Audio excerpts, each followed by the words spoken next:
नमस्कार मंडळी, मायबोली मराठी न्यूज या आपल्या चॅनलमध्ये आपल्या सर्वांचं अगदी मनापासून स्वागत आहे.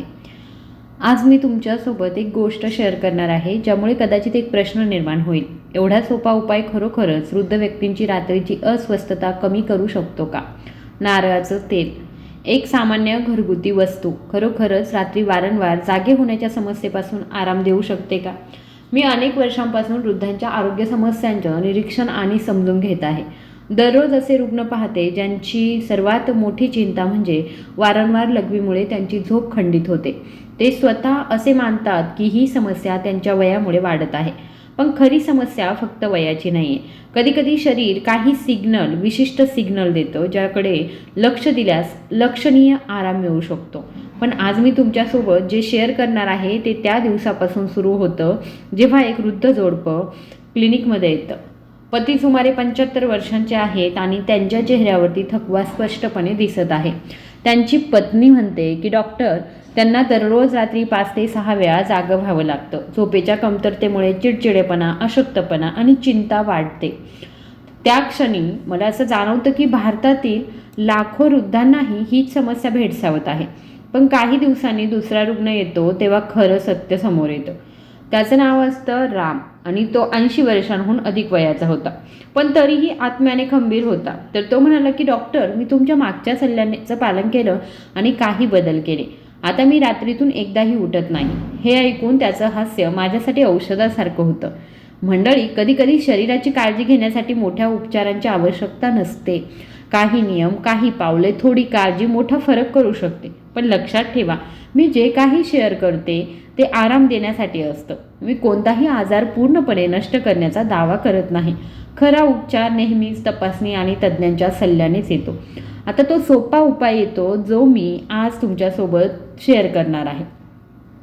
एके दिवशी गोविंद काका नावाच्या एका वृद्ध रुग्णाने सांगितलं की डॉक्टर, माझ्या शेजाऱ्याने मला सांगितलं की नारळाच्या तेलाचा वापर करून रात्रीची अस्वस्थता कमी करता येते. हे खरं आहे का? तर त्यांचा प्रश्न ऐकून मी हसले आणि म्हणाले, सत्य आहे खोटं यांच्यात नेहमी एक बारीक रेषा असते. काही विशिष्ट परिस्थिती नारळाचं तेल शरीराला शांत करू शकतं, पण योग्य पद्धत जाणून घेतल्याशिवाय काहीही करणं योग्य नाही. आजची आपली कहाणी येथे सुरू होते. जेव्हा आपण रात्री वारंवार लघवी करण्याबद्दल बोलतो तेव्हा त्यामागे अनेक कारणे असतात.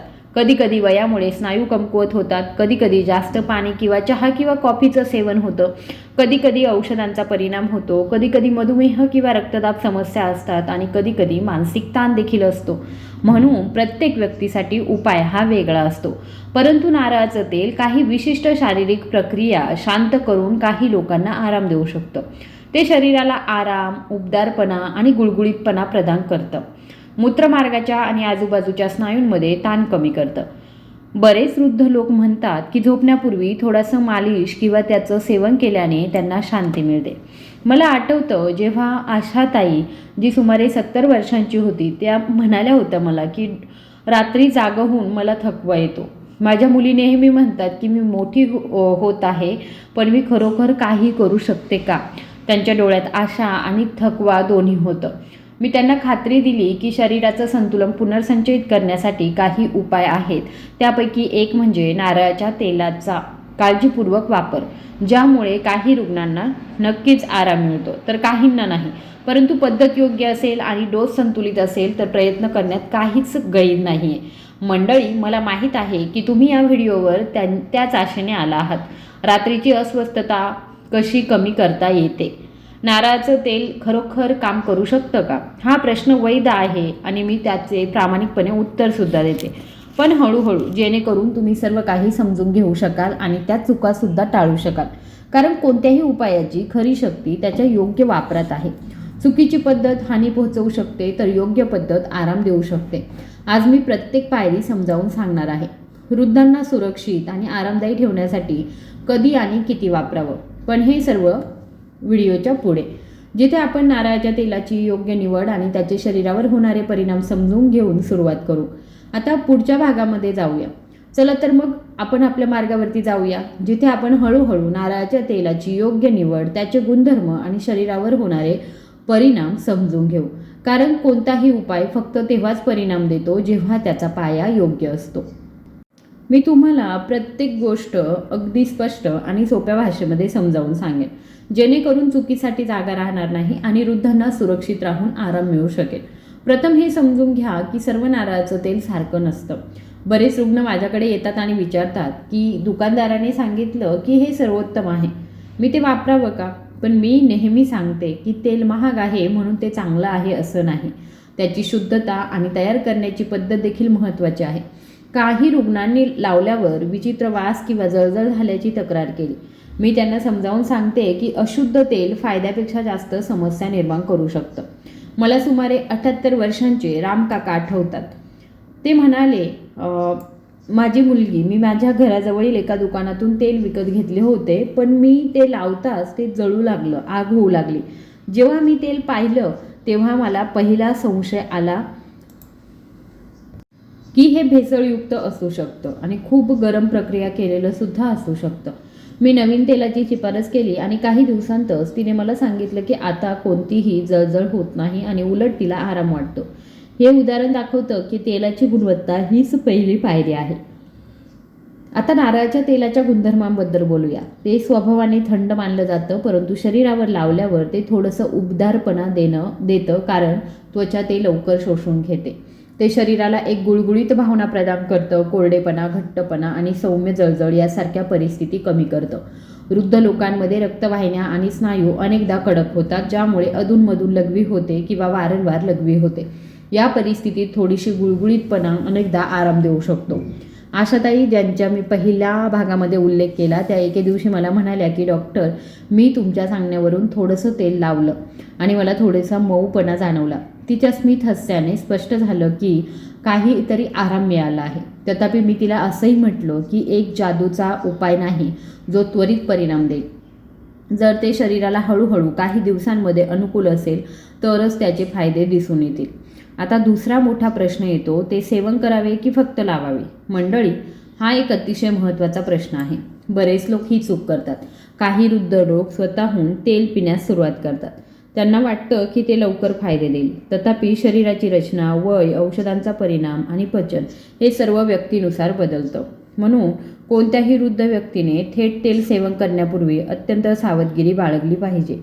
मला आठवतं की एकदा रमेश काका जे आहेत ते रुग्ण माझ्याकडे आले आणि म्हणाले की माझ्या कुटुंबाच्या सल्ल्यानुसार मी दररोज सकाळी 1 चमचा तेल पिण्यास सुरुवात केली आहे, पण मला माझ्या पोटामध्ये थोडासा जडपणा जाणवत आहे. हे ऐकून मी त्यांना थांबवलं. मी समजावून सांगितलं की शरीराच्या गरजा विचारात न घेता काहीही सेवन करणं योग्य नाही. विशेषतः वृद्धांचं शरीर लवकर प्रतिक्रिया देतं. म्हणून मी नेहमी शिफारस करते की जर तुम्हाला आरामासाठी नारळाचं तेल वापरायचं असेल तर प्रथम ते बाहेरून वापरून बघा, म्हणजे शरीराची प्रतिक्रिया पहा. जर कोणताही संसर्ग, वेदना, तीव्र जळजळ किंवा आजार असेल तर तेलाचा वापर थांबवावा. आता हे तेल लघवीच्या समस्यांवर कसा परिणाम करते ते पाहूया. जेव्हा शरीरातील ताण कमी होतो, विशेषतः खालच्या ओटीपोटामध्ये आणि मूत्रमार्गाभोवती, तेव्हा लघवीचा दाब सामान्य होण्यास सुरुवात होते. वृद्धांमध्ये वारंवार लघवी होण्याचं एक कारण म्हणजे स्नायू सैल किंवा कमकुवत होतात, ज्यामुळे योग्य नियंत्रण मिळत नाही. हलक्या मॉलिशमुळे या स्नायूंमध्ये रक्तप्रवाह वाढतो, ज्यामुळे त्यांना थोडा आराम आणि उबदारपणा मिळतो. हा बदल हळूहळू लघवीची वारंवारता कमी करण्यास मदत करू शकतो. परंतु मी नेहमीच म्हणते की हा उपाय प्रत्येकासाठी सारखाच काम करत नाही. गोविंद काका आहे ज्यांनी काही रुग्णांना 2 आठवड्यांमध्ये आराम मिळाला, तर काहींना कोणताही महत्त्वपूर्ण बदल जाणवला नाही. कोणताही उपाय स्वीकारण्याची पहिली पायरी म्हणजे त्याची प्रभावीतता समजून घेणं आणि नारळाच्या तेलाचा परिणाम शरीराला आराम देऊन, गुळगुळीत करून आणि मऊ करून खालच्या ओटीपोटामध्ये थोडासा संतुलन आणण्यास मदत करतात. पुढील भागामध्ये मी योग्य पद्धत स्पष्ट करणार आहे. किती तेल लावावं, किती काळ लावावं आणि कोणत्या वेळी लावावं. येथेच लोक सर्वात जास्त चुका करतात, म्हणूनच त्यांना कोणतीही फायदे दिसत नाही. मंडळी, आता आपण सर्वात महत्त्वाच्या भागामध्ये पोहोचलो आहोत, जिथे मी तुम्हाला नारळाचं तेल योग्यरित्या कसं वापरायचं ते सांगणार आहे. बऱ्याचदा लोक ही चूक करतात. ते तेल वापरतात पण चुकीच्या पद्धतीने. त्यांना फार कमी फायदा मिळतो. माझ्या व्यापक अनुभवावरून मी एक स्पष्ट करते, सुरक्षित आणि सोपी पद्धत सांगते. जेणेकरून ज्येष्ठ नागरिकांना कोणतीही अस्वस्थता जाणवू नये आणि जर ते त्यांच्या शरीराला अनुकूल असेल तर त्यांना हळूहळू आराम मिळू शकेल. प्रथम दिवसा तेल कधी वापरावं यावर चर्चा करूया. बरेच लोक असं मानतात की सकाळी किंवा दुपारी तेल लावणं पुरेसं आहे. तथापि रात्री शरीर अधिक शांत असतं आणि शरीराच्या खालच्या स्नायूंना देखील आराम मिळतो. म्हणूनच झोपण्यापूर्वी तेल वापरणं सर्वात फायदेशीर मानलं जातं. ही अशी वेळ आहे जेव्हा शरीरावर लावलेला कोणताही पदार्थ जास्त काळ काम करतो आणि कोणतेही अडथळे येत नाहीत. आता मी संपूर्ण प्रक्रिया पूर्णपणे समजावून सांगणार आहे. पहिलं पाऊल म्हणजे तेल थोडंसं गरम करणं. लक्षात ठेवा की कोमट म्हणजे बोट घालताना जळजळ होत नाही. कधीकधी लोक तेल जास्त गरम करतात ज्यामुळे त्वचेवर जळजळ किंवा लालसरपणा येतो. कमलाताई आहेत त्या एका वृद्ध महिलेने मला सांगितलं की मी तेल इतकं गरम केलं की तेल लावताना मला थोडीशी जळजळ जाणवली. म्हणून नेहमी धीर धरा. तेल त्वचेत सहज शोषलं जाईल इतकं गरम असलं पाहिजे. दुसरी गोष्ट म्हणजे तेल लावण्यापूर्वी खालच्या ओटीपोटाच्या आणि कमरेभोवतीची त्वचा स्वच्छ आणि कोरडी असावी. घाम किंवा मग ओलावा नसावा. तेल योग्यरित्या शोषलं जाण्यापासून घाम किंवा ओलावा असेल तर ते रोखलं जाईल. काही लोक ओल्या त्वचेवर तेल लावतात आणि नंतर घसरण्याची किंवा कोणताही परिणाम होत नाही अशी तक्रार करतात. तिसरी पायरी म्हणजे नाभीच्या खाली मूत्राशय असलेल्या खालच्या ओटीपोटामध्ये हलक्या हाताने तेल लावा. तुमच्या बोटाने गोलाकार हालचालींमध्ये मालिश करा. हलका दाब द्या. जास्त दाबणं किंवा जास्त जोरात घासणं टाळा, कारण वृद्धांना याची शक्यता जास्त असू शकते. गुप्तांगाची त्वचा नाजूक असते. मी अनेक वृद्ध पुरुष आणि महिलांना उत्साहात तीव्र दाब लावताना पाहिलं आहे, फक्त दुसऱ्या दिवशी वेदना होत असल्याची तक्रार करण्यासाठी. तेल लावण्याची वेळ सुमारे 7 ते 10 मिनिटे असावी, त्यापेक्षा जास्त नाही. हलक्या मालिशमुळे रक्तप्रवाह वाढतो आणि स्नायूंना सौम्य उष्णता मिळते. या उबदारपणामुळे अनेक रुग्णांमध्ये बदल होतो, ज्यामुळे लघवी करण्याची इच्छा कमी होते. आता चौथी पायरी, तेल लावल्यानंतर लगेच पाणी किंवा चहा पिऊ नका. शरीराला किमान 1 तास विश्रांती द्या, कारण शरीर कोणत्याही बाह्य दाबापासून मुक्त असताना तेल मालिश सर्वात प्रभावी असते. बरेच वृद्ध लोक सवयीशिवाय तेल लावल्यानंतर पाणी पितात. फक्त तक्रार करतात की त्यांना रात्री जास्त लघवी करावी लागली. ही चूक प्रक्रिया पूर्णपणे रद्द करते. आणखी एक अतिशय महत्त्वाचा मुद्दा, फक्त खालच्या ओटीपोटावर तेल लावा. कोणत्याही संवेदनशील भागात टाळा. काही लोक इंटरनेटवरील चुकीच्या सूचनांमुळे संवेदनशील भागामध्ये तेल लावतात. यामुळे चिडचिड, खाज सुटणं, जळजळ होणं यासारख्या समस्या उद्भवू शकतात. मला आठवतंय की रमाताई ज्या आहेत त्या एक रुग्ण माझ्याकडे आल्या आणि म्हणाल्या की डॉक्टर, मी कदाचित चुकीच्या ठिकाणी तेल लावलं असेल त्यामुळे ते जळत आहे. हे ऐकून मी स्पष्टपणे समजावून सांगितलं की कोणताही उपाय न समजता वापरूच नये. तेल लावणं सुरक्षित आहे, पण फक्त योग्य ठिकाणी आणि योग्य पद्धतीने. आता ही प्रक्रिया किती काळ चालू ठेवायची यावर चर्चा करूया. माझ्या अनुभवामध्ये काही रुग्णांना 7 ते 8 दिवसांमध्ये सौम्य आराम मिळतो. काहींना 2 आठवड्यानंतर थोडासा बदल दिसू शकतो आणि काहींना कोणताही महत्त्वाचा फरक जाणवत नाही, कारण प्रत्येक शरीर वेगवेगळ्या पद्धतीने प्रतिक्रिया देतं. मी प्रत्येक रुग्णाला हळूहळू परिणामांची अपेक्षा करायला सांगते. हा चमत्कारी किंवा त्वरित उपाय नाही आहे. आता वृद्ध लोक अनेकदा विचारतात तो आणखी एक प्रश्न, तेल लावल्यानंतर तुम्ही तुमचा चेहरा कापडाने झाकावा? मंडळी, नाही. कापडाने त्वचेला झाकल्याने हवा फिरण्यापासून रोखते आणि उष्णतासुद्धा वाढते. त्वचा नैसर्गिकरित्या तेल शोषून घेते, म्हणून ते उघडं ठेवणं हा सर्वोत्तम मार्ग आहे.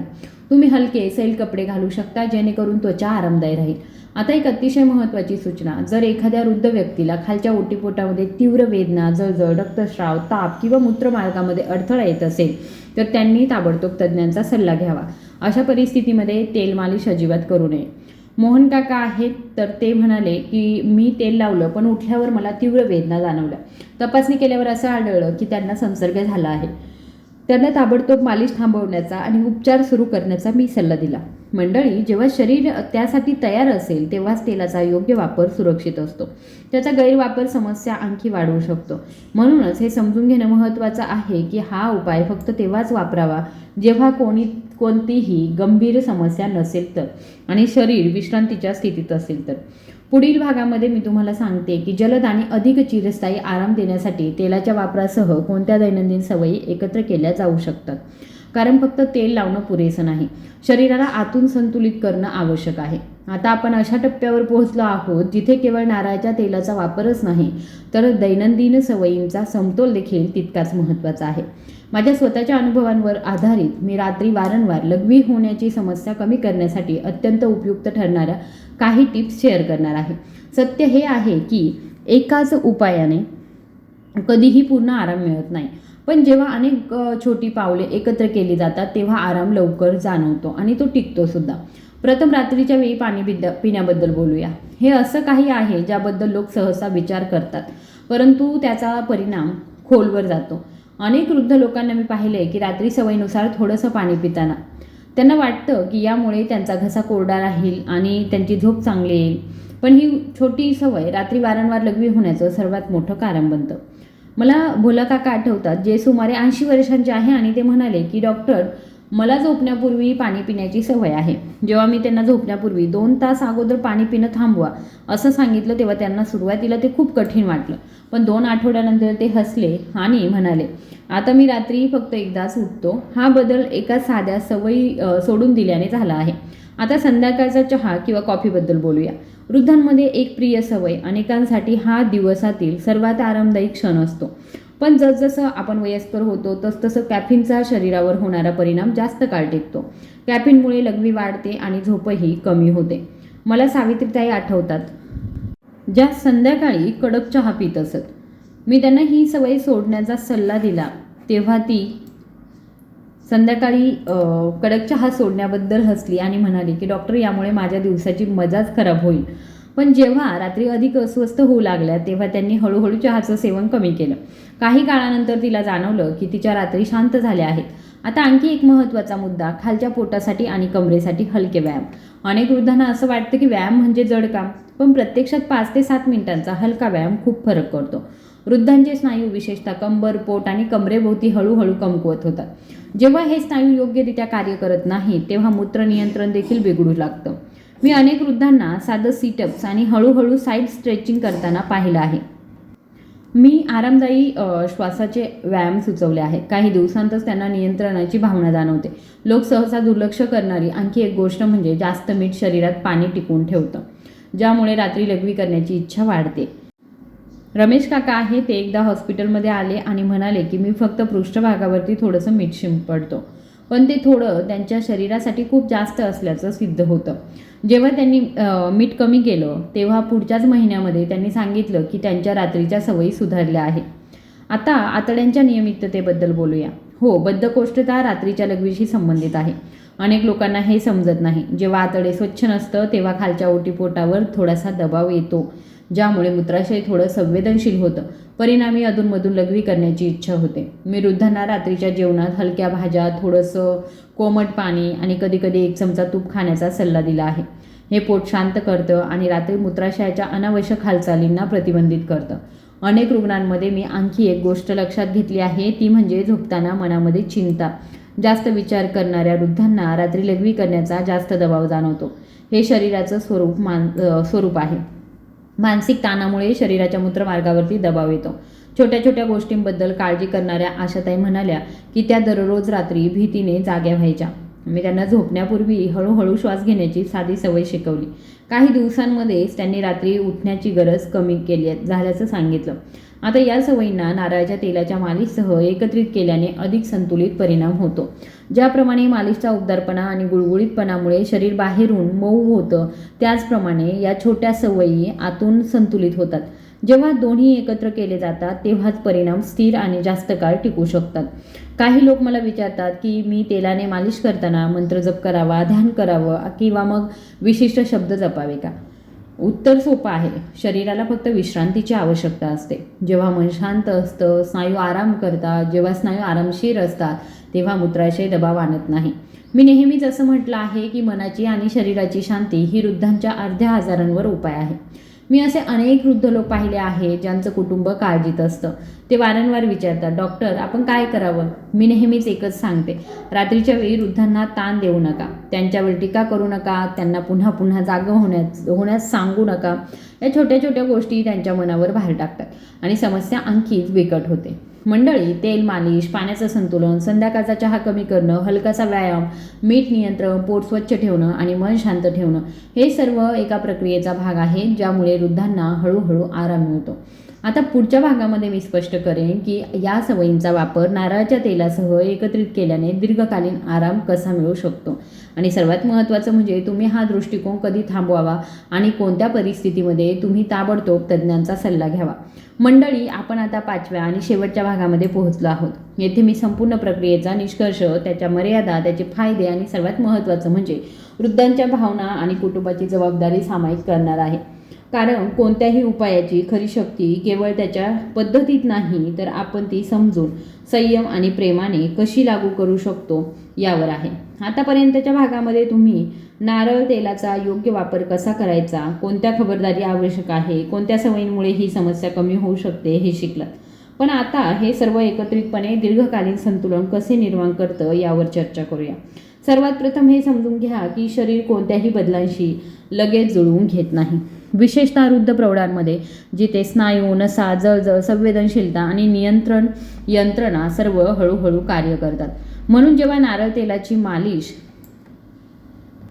नियमितपणे, हलक्या, हळूहळू आणि योग्य ठिकाणी केली जाते तेव्हा ते स्नायू आराम देतं आणि त्यांना मऊसुद्धा करतं. या व्यतिरिक्त जेव्हा तुम्ही तुमचे पाणी सेवन संतुलित करता, संध्याकाळचा चहा कमी करता, मीठ कमी करता, हलका व्यायाम करता, नियमित आतड्यांची हालचाल करता आणि तुमचं मन शांत करता, तेव्हा शरीराला अंतर्गत आणि बाह्य दोन्ही प्रकारे हलकं वाटू लागतं.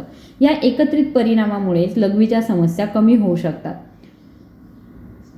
मला एक शिवाजी काका आणि त्यांची पत्नी हे वृद्ध जोडपं आठवतं. शिवाजी काका दररोज रात्री 4 ते 5 वेळा जागे व्हायचे. त्यांची पत्नी प्रत्येक वेळी अस्वस्थपणे जागी व्हायची.